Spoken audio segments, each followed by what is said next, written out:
a gente vai pular para o capítulo 15, tá? Capítulo 15 de Vaikra, tá bom? Eu só vou ler o início do 14, porque o Daniel leu, para a gente trazer a tradução, e aí a gente vai pular para o capítulo 15, que é onde vai falar acerca do mikve, da nidá, tudo isso. Então vamos lá, capítulo 14, versículo 1 e 2 que ele leu. Yahuwá falou a Moshe: esta será a Torá do Metzorá, do afligido por Tsará, o leproso, no dia da sua purificação. Será levado ao sacerdote, tá? Então ele leu isso aqui. Mas agora vamos pular para o capítulo 15. Então no capítulo 15 de Vaikra, Levítico, diz assim, né? Vai daber Yahuwá el Moshe vel Aharon lemor. Então aqui Yahuwá está falando com Moshe e com Aharon. Por quê? Porque Aharon é o Cohen Hagadol, o sumo sacerdote, tá? Ele não é apenas irmão de Moshe, ele é o sumo sacerdote, tá? Então vamos lá. E falou Yahuwá a Moshe e a Aharon, dizendo, 2 pontos, tá? Então só para a gente começar, só para a gente entender algumas coisas, alguns pilares para que a gente possa entender essa paraxá, tá? Hoje, no mundo inteiro, nossos irmãos estão estudando essa paraxá.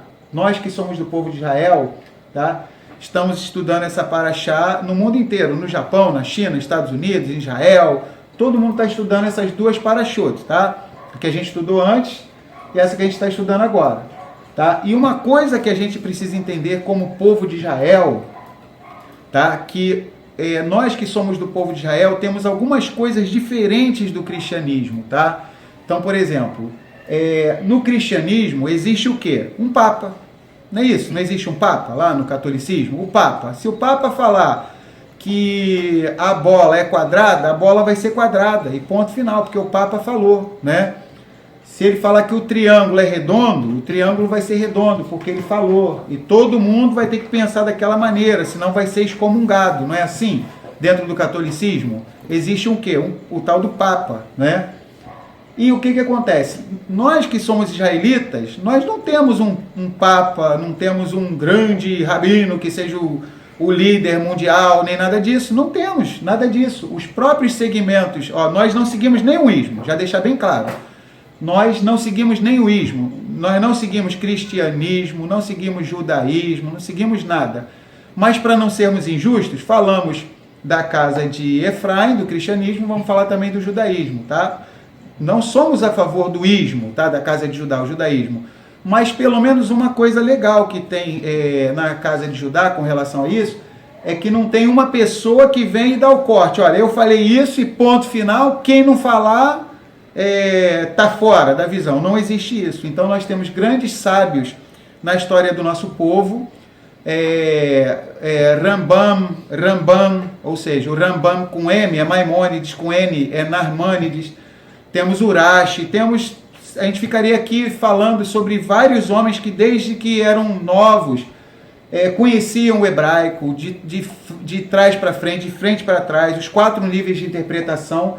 E nem eles chegavam a um consenso. Vocês estão compreendendo o que a gente tem que ter a maturidade como israelitas? Então, nos 4 cantos da terra que essa paraxá está sendo estudada hoje, ela é uma paraxá que tem muitos assuntos em que não há unanimidade sobre algumas coisas. Tem coisas que eu vou falar assim, isso aqui é unânime, todo mundo já aceita isso aqui.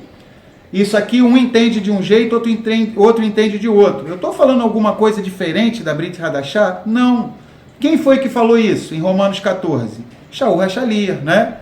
Ou seja, um faz uma coisa, faz para a honra e glória do Criador. Então, bendito seja o Criador. A pessoa está fazendo aquilo para a honra e glória do Criador. O outro não faz aquilo e não faz para a honra e glória do Criador. É longo, Romanos 14, eu recomendo que todos leiam com calma, tá? Só tem uma advertência de Paulo, Shaul Hachalia, tá? Ele, como um rabino, ele fala, só que tudo aquilo que a pessoa fizer que não for proveniente de emuná, não for proveniente de fé, se torna o quê? Pecado, tá? Então, a pessoa tem que fazer com convicção, com kavaná, tá bom? Ou seja, ela tem que ter a kavaná, a intenção de que aquilo ali é o certo, tá? Se amanhã ou depois ela vier ter um outro entendimento, tá, acerca daquilo, que a kavaná dela seja fiel àquele outro entendimento que ela vai passar. Porque em Apocalipse 7 e 14 fala acerca do remanescente, diz assim, que não se achou mentira nos seus lábios, ou seja, em Apocalipse 14 fala do remanescente, os selados.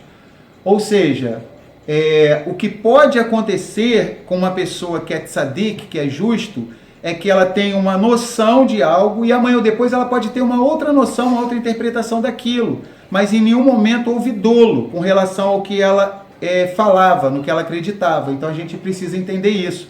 Quando diz que não havia engano nem mentira nas suas bocas, é isso. Ou seja, o que a pessoa entende que é o correto, ela passa, doa quem doer. Ou seja, é isso aqui e ponto final. É o que eu penso, mas nem por isso desprezando o entendimento de outra pessoa que pode ver de uma outra forma. Por quê?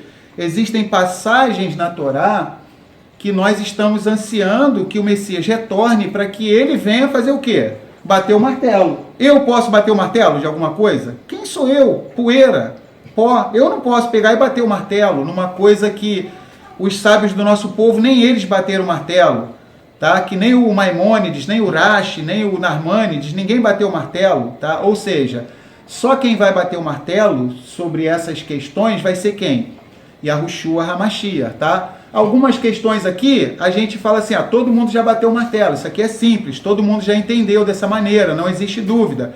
Mas tem outras que a gente está aguardando o retorno do Messias, tá?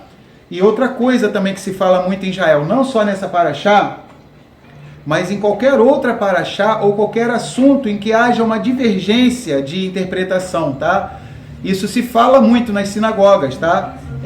O que a gente fala? Olha, cada um está ouvindo a paraxá. Na sua casa, cada um é o sacerdote dentro da sua casa. Tá bom, irmãos e irmãs? Então, cada um é o sacerdote, ou seja, nós somos irmãos no Mashiach, tá? E muitas vezes a pessoa vai ter um entendimento, a outra vai ter outra, tá bom? Mas continuamos sendo irmãos israelitas, tá? E isso é normal. Só para a gente ter ideia, estou só fazendo essa introdução para a gente entrar na paraxá.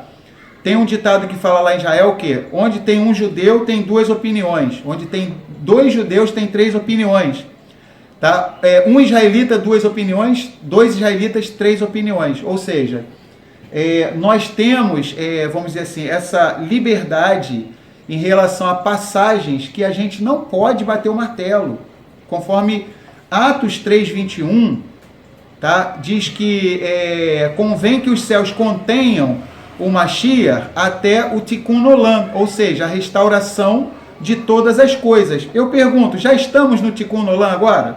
Não.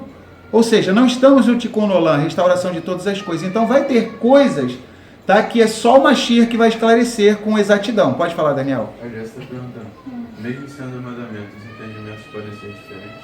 Mesmo sendo mandamentos, Mesmo sendo mandamentos, os entendimentos podem ser diferentes? Sim, podem ser diferentes. Isso que a Jéssica falou foi legal. Por exemplo, tá?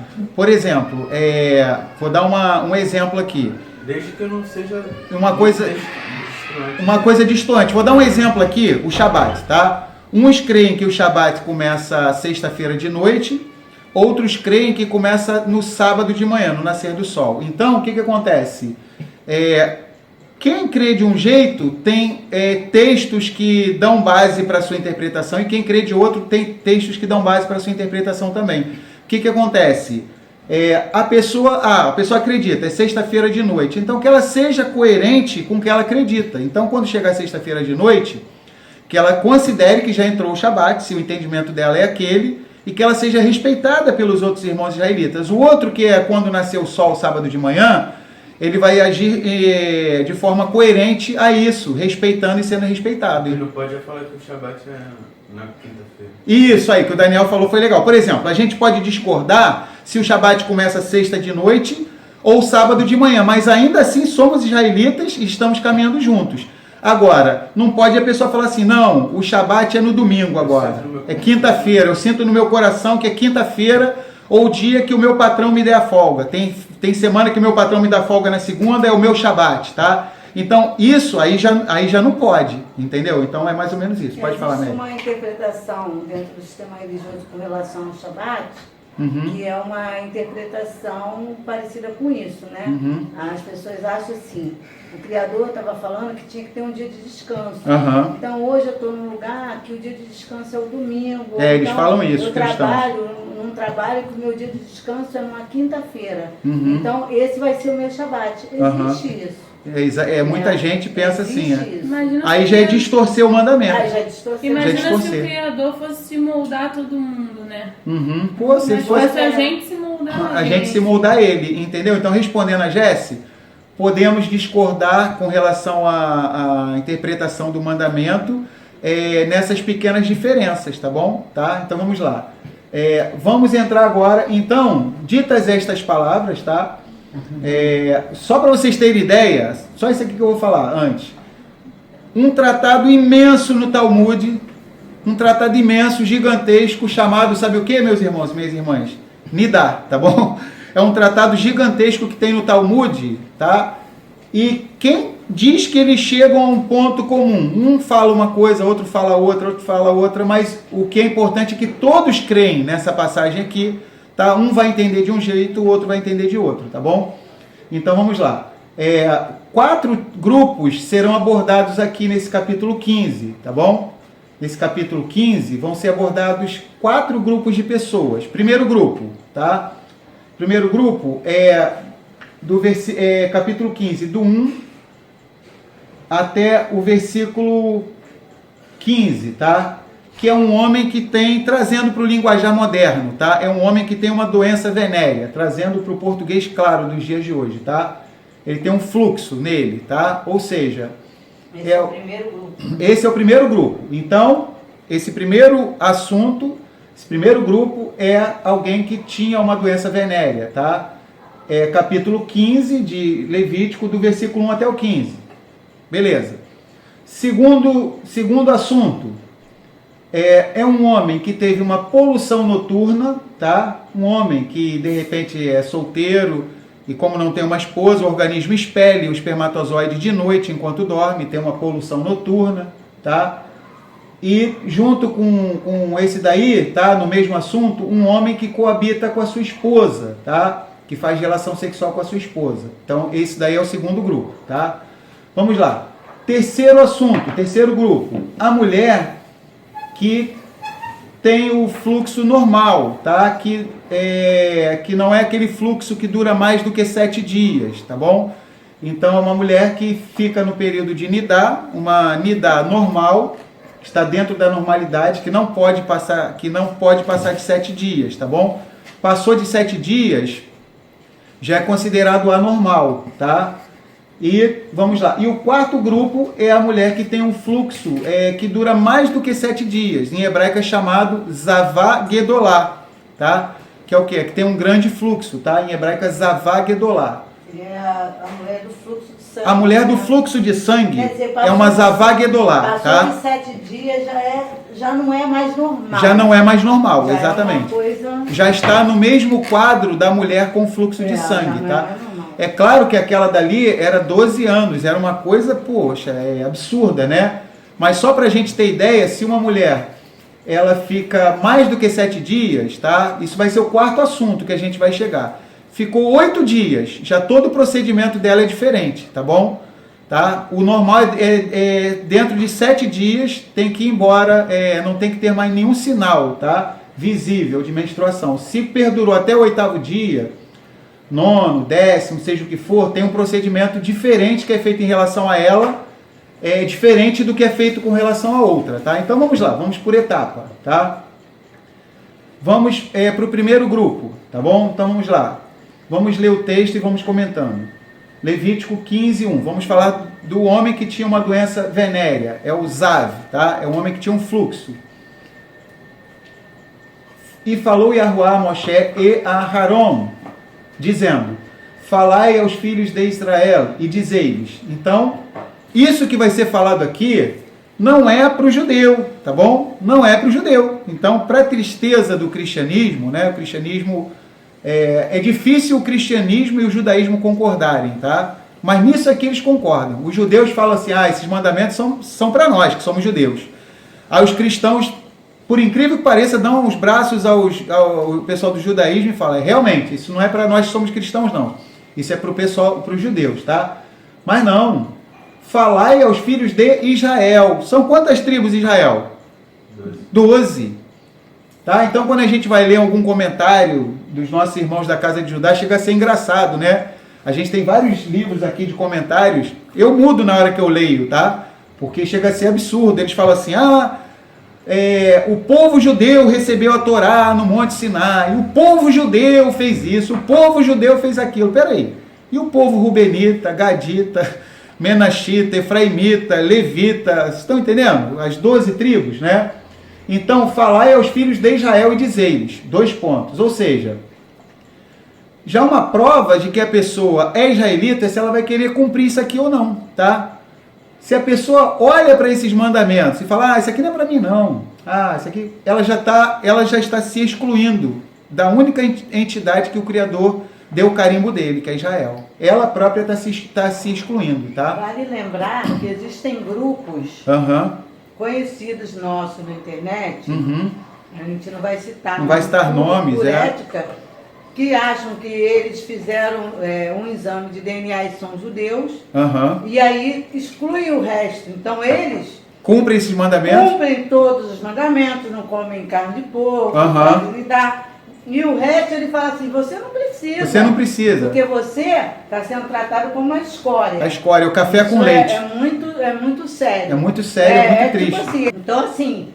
Né, pelo menos os bananadas tem um título. O Elimar já fala, manda quem pode, obedece quem tem juízo. Isso. Agora a pessoa é verdade. É livre. É livre, Torá é verdade. era para todos os povos. Todos Israel, os povos, e para todos os povos. Para todos os todo povos. mundo. Só para a gente ter ideia, gente, eu já falei isso aqui diversas vezes, tá? O que acontece? Eu falei diversas vezes, eu não vou falar devagar, depois vocês podem assistir de novo e anotar. Os textos que falam que a Torá é para a humanidade toda. Êxodo 12, 49. Uma mesma Torá haja para o natural, ou seja, para o israelita, e para o estrangeiro que peregrinar entre vós. Levítico 24, 22. Números, capítulo 15, versículos 16 e 29. Deuteronômio 31, 12. Números 9, 14. Matitiarro, Mateus 5, do 17 ao 19, e por aí vai, tá? Então... a Torá é uma só para a humanidade inteira, tá? Ou seja... mesmo sendo estrangeiro... mesmo se for estrangeiro, aceitou o Elohim de Israel. O Messias é o quê? É chinês, é francês, é marroquino, é italiano, é o quê? Judeu. Seguia qual livro? O quê? O Almanaque do Homem-Aranha, do Batman, do quê? Torá. Então, gente, sempre foi chamado de quê? De rabino, né? Rabi. Então, se quer servir a um Messias judeu que segue a Torá, que é a própria Torá viva, automaticamente tem que seguir, tem que aceitar a Torá, tá bom? Infelizmente, no 4º século foi inventado pelo cristianismo a anomia, tá? Que é uma palavra grega que significa... tudo que é a no grego, na frente, é negação. Anomia. É o desprezo pelas leis, tá? Ou seja, no 4º século o cristianismo criou isso que a gente está vendo, né? Que é o quê? O desprezo pelos mandamentos da Torá. Sou salvo pela graça. A Bíblia tem 8.000 promessas, né? Tem 8.000 promessas. Poxa, essas 8.000 promessas são todas para os cristãos. Os 613 mandamentos da Torá, deixa para os judeus, mas as 8.000 bênçãos, é nossa, a gente quer. Peraí, que negócio é esse? Então a casa de Judá tem que cumprir os mandamentos e a casa de Efraim não quer cumprir mandamento, ainda quer ter acesso às 8.000 bênçãos? Poxa, o tio Ben do Homem-Aranha falaria o quê? Com grandes poderes vem o quê? Grande responsabilidade. Quer bênção tem que guardar o mandamento, né? Então vamos lá.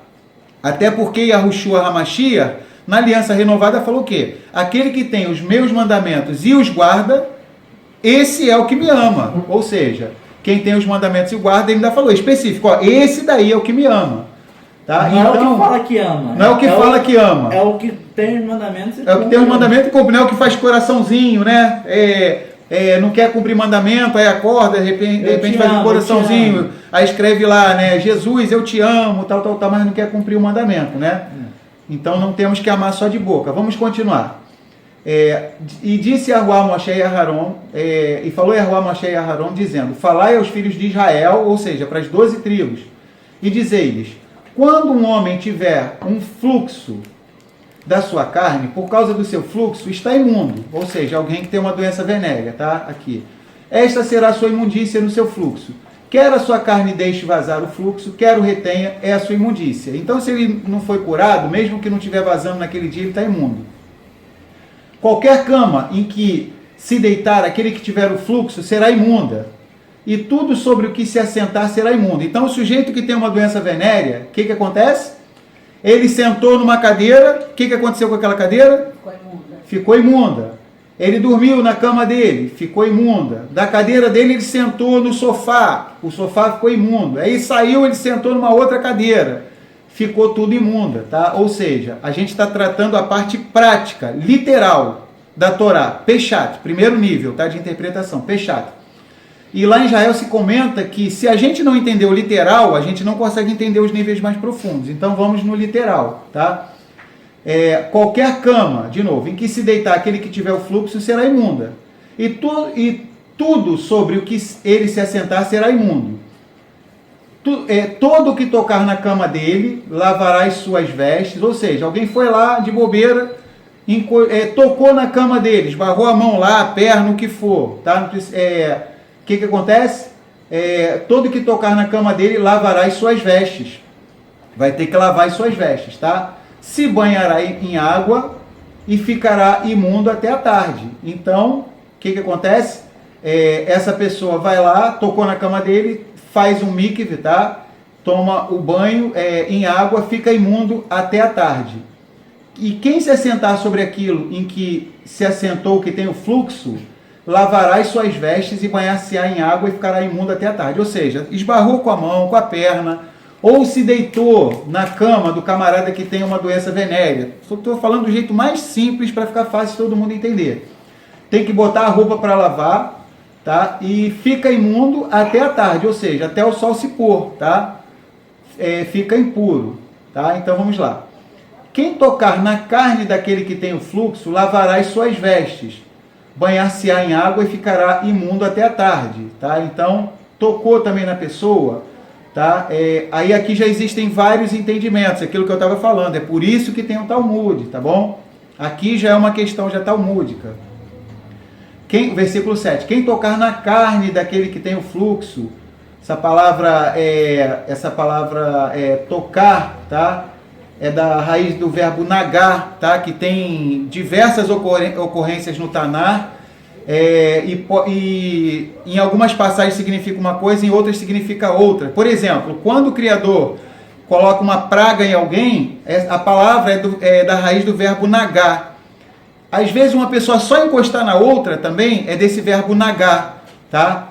E muitas vezes uma pessoa tocar de um jeito diferente também é o verbo nagar. Pode falar. Então, o Elimar está perguntando, nos dias de hoje, pego um coletivo, me sento num assento, como fica se algum impuro se sentou ali antes e eu não sabia? Exatamente. A gente falou até sobre isso. A gente falou, gente, olha só, deixa eu confidenciar uma coisa para vocês, tá? Essa paraxá aqui, a gente já está estudando já há muito tempo, porque ela, na própria casa de Judá, ela é uma paraxá polêmica, porque são estatutos que o Criador estabeleceu. No Talmud, ela gerou uma série de debates, tá? O tratado chamado Nidá, tá? No Talmud, tá? Por quê? Porque são estatutos que o Criador estabeleceu. Porque a pessoa não tem como saber, né? Não tem como saber. Então, agora, o fato é, o que é ficar imundo? Exatamente. Daqui a pouquinho a gente vai estar vendo isso, né? O que é ficar imundo, o que é ficar impuro, tá? Se a gente esquecer, vocês podem falar aí. Daqui a pouquinho a gente vai falar o que é ficar impuro. Só uma coisa, ficar impuro não é estar em pecado. Isso é claro. Já para vocês irem pensando, já significa, eu não vou entrar muito, que algum nível de percepção espiritual na pessoa foi perdido, tá? Alguma coisa aconteceu com as anteninhas espirituais da pessoa que ela, de alguma certa maneira, ela perdeu um pouquinho da conexão dela com o Criador, vamos dizer assim, tá? É difícil a gente achar as palavras exatas. Não significa que ela esteja em pecado, ela não é uma pecadora, tá? Significa que ela se tornou impura, tá? E algum danozinho ela acaba sofrendo na sua vida espiritual, tá? Nada que seja irreversível, que no final da tarde ela tem a oportunidade de fazer um mikve, um banho em águas correntes e ficar purificada, tá? Pode falar. A Jéssica fez uma pergunta, ela botou, e nós que somos donas de casa, precisamos cuidar das coisas, lavar, passar, cozinhar. Mas no caso, esse que você está falando é o homem. Ah, ainda é o homem, Não é a mulher. A cereja. Daqui a pouquinho a gente vai chegar na parte que a gente vai comentar mais, tá bom, Jéssica? Que vai ser até o que a gente vai comentar mais, foi legal que a Jéssica falou. Vai ser justamente sobre a mulher no período de Nidá, que é o que vai ocupar mais o tempo dessa paraxá. Quatro grupos. É. O primeiro grupo é o homem. É o homem que tem a doença venérea. É o que a gente está falando É o que tá agora. falando agora. Está falando agora. O segundo grupo seria o homem que tem aquela poluição Noturna. Que ele solta durante a noite. Ou o homem que tem uma esposa e coabitou com a esposa, o que tem que fazer? Isso tudo é o segundo grupo. E o terceiro grupo é a mulher no seu ciclo normal. E o quarto é a mulher que fica mais do que 7 dias. Fica mais 7 dias, que já é considerado Zavagedolá. uma coisa anormal. Anormal. Né? Igual essa que a gente está falando agora. A doença venérea, ela é proveniente de quê? Ela é proveniente de relações sexuais ilícitas. Por isso que a Torá... A maioria, né? A maioria. Diz o meu futuro médico aqui. O Daniel vai estudar medicina, ele está falando aqui. A maioria, a maioria é transmitida através de relação sexual ilícita. Então, assim, não é uma coisa normal, né? Não é uma coisa normal. Tratando de 4 grupos. 4 grupos, 2 normais e 2 anormais. Seria... Então, respondendo a pergunta do Elimar, tá? A gente precisa compreender que, por isso que, por exemplo, em Isaías, em Yeshayahu, diz que o Criador anuncia o fim desde o princípio, desde o Gênesis. Ou seja, no Gênesis, a descendência piedosa, tá? Os semitas, os shemitas, que somos nós, eles preferiam habitar no interior, cidades o quê? Montanhosas, que não tinha muito contato com os outros povos. Jacó, o nosso pai Yaakov, ele quando se misturou com a cidade de Siquém, a filha dele Diná foi estuprada por esse contato aí com as cidades. Então, pessoal, respondendo a pergunta do Elimar, né? Mas antes eu estava falando, desde o Gênesis nós somos aconselhados a morar o quê? No interior, cidades montanhosas, tá? Então se paga um preço, tá? Por exemplo, se paga um preço por se morar numa cidade como o Rio de Janeiro, tá? É o preço de quê? De violência, assalto, custo de vida, uma série de transgressões que a gente vê. Não é que o interior seja um paraíso, não é, mas é menos, tá? Então já a Torá já nos aconselha já a irmos pensando em sair das grandes cidades. Como por exemplo, a gente aqui já está nesse processo para se mudar, como a gente tem falado até com os irmãos, né? Estamos quase que na reta final, pode falar. E conforme a gente vai tendo conhecimento desses mandamentos assim, a gente vai entendendo por que os judeus eles tendem a se isolar e se aglomerar entre eles mesmo. Isso aí, show isso que o Daniel falou. A gente começa a parar e pensar, caramba, eu ficava olhando para os judeus, que eles se isolam, eles são destacados, eles não sentam... Mesmo em outros países, eles sempre têm a comunidade deles.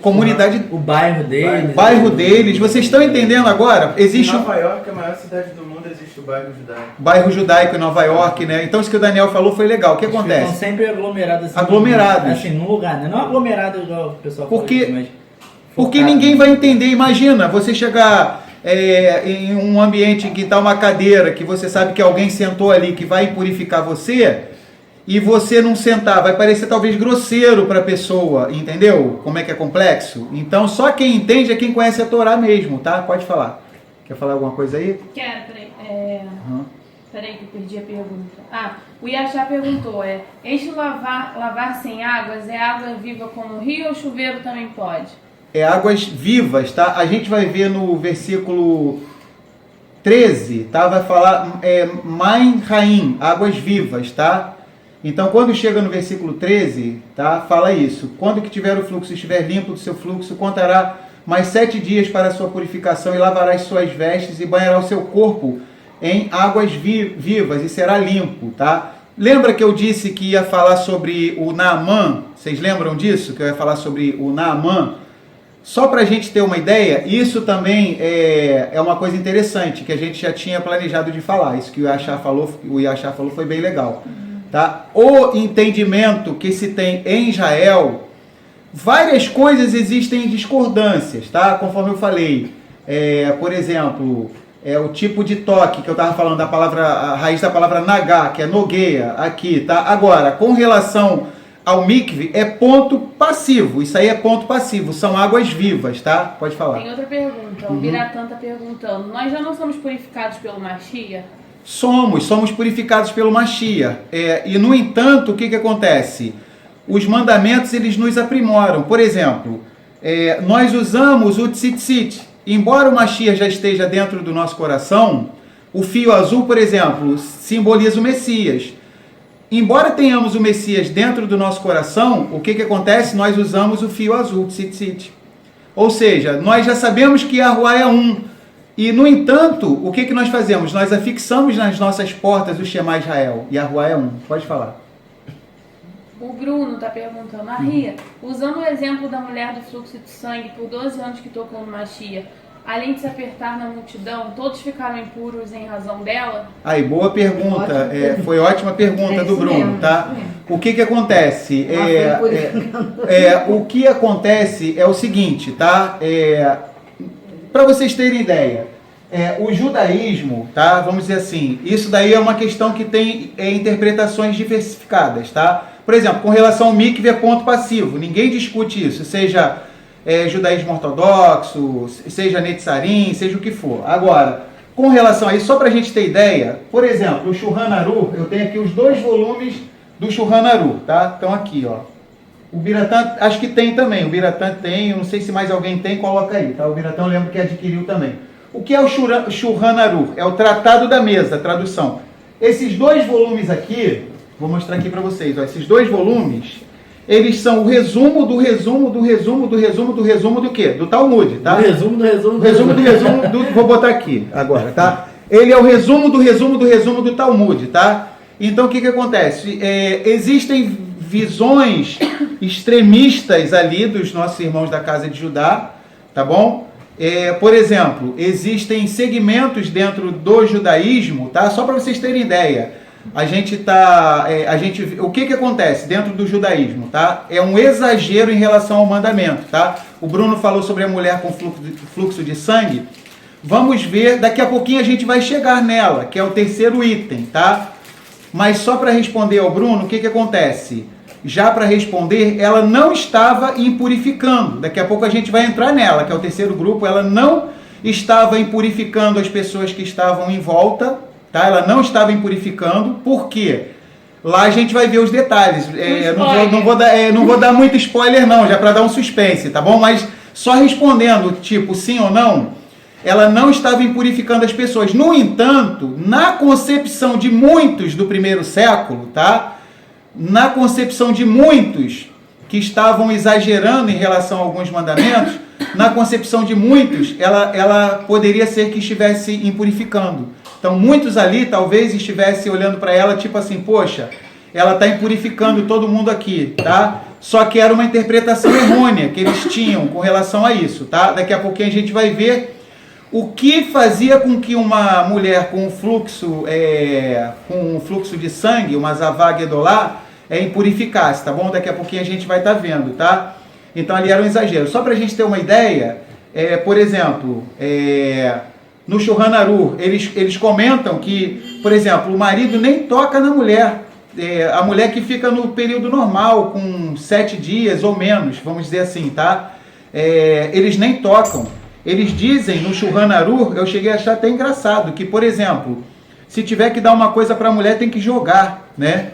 Então imagina como que é um exagero em relação ao mandamento, tá? Então daqui a pouquinho a gente vai entrar lá e vai ver que não é isso, tá? Então vamos prosseguir.